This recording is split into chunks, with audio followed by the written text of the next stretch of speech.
Imagine a world torn between powerful empires, ancient rivalries, and whispers of forgotten gods. A world where one man, driven by fire, philosophy, and an unshakable dream of glory, sets out not just to conquer cities, but to become a legend for eternity. This is not just a tale of war and kings. This is the story of Alexander the Great. From a boy in the mountains of Macedonia to the godlike figure who shook the foundations of the known world, this is his complete journey. So sit back, because what you're about to hear is not a history lesson. It's an epic unlike any other. It begins in the summer of 356 BCE in the ancient Macedonian capital of Pella. On the night Alexander was born, the temple of Artemis at Ephesus, one of the 7 wonders of the world, mysteriously burned to the ground. Plutarch wrote that the temple's destruction was seen as an omen of a force entering the world that would change history. Alexander was the son of King Philip II, a ruthless and ambitious monarch who had transformed the once backward kingdom of Macedonia into a dominant military power. His mother, Olympias, came from the royal house of Epirus and was a deeply spiritual woman who practiced mystic rites and worshipped snakes. She constantly filled Alexander's head with tales of divine ancestry, telling him he was descended from Achilles and Hercules. From a young age, Alexander was no ordinary child. His intelligence was matched only by his ambition. At age 13, his father hired Aristotle to tutor him. Aristotle, already a towering figure in Greek philosophy, instilled in Alexander not only a love of knowledge, but also a belief in Greek superiority and destiny. Aristotle taught him about ethics, politics, science, logic, and the works of Homer. The Iliad, in particular, captivated young Alexander, and he saw himself as a second Achilles. He even carried a specially annotated copy on every campaign. He also learned medicine, which later allowed him to treat his own soldiers. By the time he was a teenager, Alexander was already showing leadership. At 16, when Philip was away on campaign, Alexander was left in charge of the kingdom. In that short time, he crushed a Thracian rebellion and founded a city called Alexandropolis. He also led cavalry at the Battle of Chaeronea in 338 BCE, where he played a crucial role in securing a Macedonian victory over the Greek alliance. He proved to be fearless, charismatic, and able to inspire men far older than himself. But Alexander's rise to power came suddenly and violently. In 336 BCE, Philip II was assassinated by one of his own bodyguards during the wedding of his daughter Cleopatra. Some historians suspect Olympias was involved, possibly to secure Alexander's succession. With his father dead, Alexander, only 20 years old, inherited the throne. The Macedonian nobility, army, and Greek allies all watched closely to see if the young man could hold the kingdom together. He acted swiftly.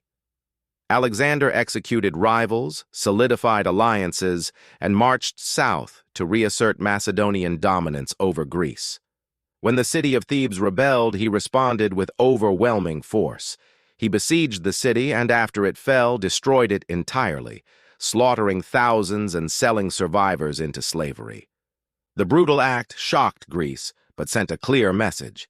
Alexander was not to be tested. Athens and other city-states quickly submitted. With Greece pacified, Alexander turned east to the Persian Empire, a sprawling domain stretching from the Mediterranean to India. In 334 BCE, he crossed the Hellespont with 40,000 men and symbolically cast a spear into the Asian soil, declaring the continent his by right of conquest.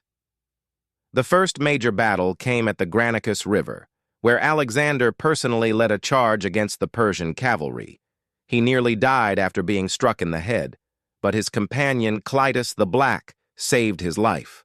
The Macedonian victory opened Asia Minor, and city after city surrendered or was captured. In 333 BCE, at the narrow plain of Issus, Alexander faced King Darius III for the first time. Darius had assembled a much larger army, but the terrain favored Alexander. In a brilliant maneuver, he attacked the Persian center and forced Darius to flee. Alexander captured Darius's family and treated them with dignity, enhancing his image as a noble conqueror. He then began a systematic campaign down the Levantine coast to secure Phoenician ports and cut off Persian naval power. The siege of Tyre lasted 7 grueling months, during which Alexander built a causeway to reach the island city.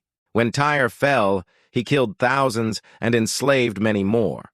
Next, he moved south to Egypt, where the people welcomed him as a liberator. The Persian satraps offered no resistance. In 331 BCE, Alexander visited the oracle of Amun at Siwa Oasis, deep in the desert. The priests declared him the son of the god Amun, the Egyptian equivalent of Zeus. From this point on, Alexander increasingly viewed himself as divine. In Egypt, he founded the city of Alexandria, which would become a beacon of culture and learning for centuries. Alexander then turned back toward Persia. In October 331 BCE, at Gaugamela near modern-day Iraq, he faced Darius again in a decisive battle. Darius had prepared a vast army, complete with chariots and war elephants. Alexander used a clever diagonal attack to break the Persian lines and force Darius to flee once more. With this victory, the heart of the Persian Empire was his. Babylon, Susa, and Persepolis fell quickly. In Persepolis, Alexander allowed his men to loot the city and later burned the royal palace, possibly as revenge for the Persian destruction of Athens. But some sources say he regretted it and tried to put out the flames. Even with the empire in his hands, Alexander was not satisfied. He pursued Darius into the eastern provinces, only to find that the Persian king had been betrayed and murdered by his own satrap, Bessus. Alexander captured Bessus and had him executed after a public trial. He adopted Persian customs, wore Persian dress, and began integrating Persians into his army and administration. This enraged many of his Macedonian officers, who saw it as a betrayal of Greek values. He continued east, conquering the regions of Bactria and Sogdiana through brutal winter campaigns and guerrilla warfare. He married Roxana, a Bactrian princess, in an attempt to unify his empire through marriage. He founded more cities, promoted cross-cultural policies, and took on the role of a mediator between East and West. But tensions rose. He executed close advisors like Parmenion and Clytus, and his increasing demand for divine honors alienated his men. In 326 BCE, he crossed into India and met King Porus at the Battle of the Hydaspes. Porus's army included elephants, which terrified the Macedonians. The battle was intense, fought in the monsoon rains, but Alexander emerged victorious. Impressed by Porus's bravery, Alexander made him an ally and left him in charge of his territory. However, when Alexander wanted to continue eastward toward the Ganges, his troops refused. They were exhausted, homesick, and fearful of even greater Indian armies. Alexander finally agreed to turn back.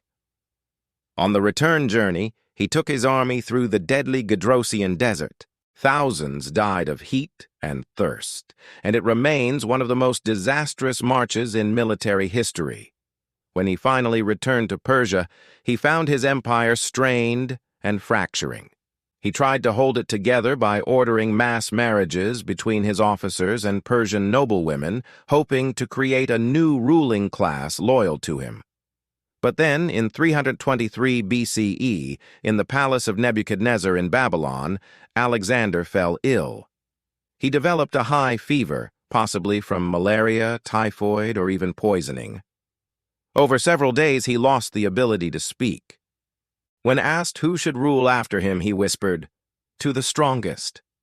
On June 10, 323 BCE, Alexander died at the age of 32, having never lost a battle and having built the largest empire the world had ever seen. After his death, his generals, known as the Diadochi, fought over his empire in a series of brutal wars. His wife Roxana bore him a son, Alexander IV, but both were eventually murdered in the chaos.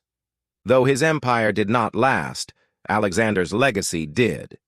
The Hellenistic era that followed spread Greek culture, language, science, and art across the known world.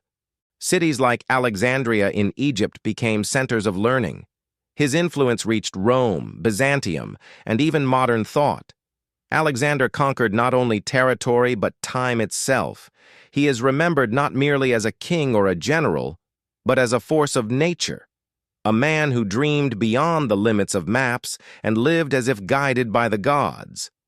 His story reminds us of the power of vision, ambition, and the terrible cost of greatness. If you enjoyed this epic story, make sure to hit that like button and drop a comment about your favorite moment in Alexander A.'s journey. And if you want more stories like this of emperors, warriors, legends, and forgotten worlds, subscribe to the channel.